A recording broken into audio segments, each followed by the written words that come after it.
loses possession. And the long ball forward up towards Glenn Murray. This is dangerous. He's onside as well. Looks suspiciously offside to me. And then tangles with Tarkovsky. Oh, he's given a penalty. I have got to say that is a very harsh decision from Chris Kavanagh. He looked offside in the first instance, and Glenn Murray, who was definitely about a yard offside, was allowed to go on, and Brighton have got a penalty, I have to say, under very false pretences. Let's have a look at it again. Tarkovsky, did he touch him?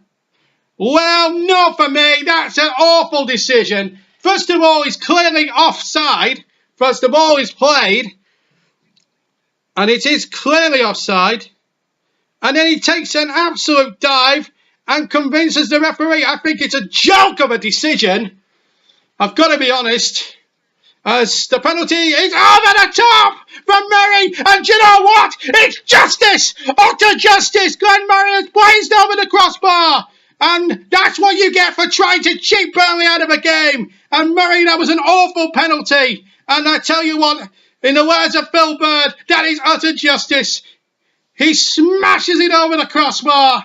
And I have to say, that will be the most presentable chance Brighton get. It was never a penalty in the first place. First of all, he was clearly a yard offside as the ball was played.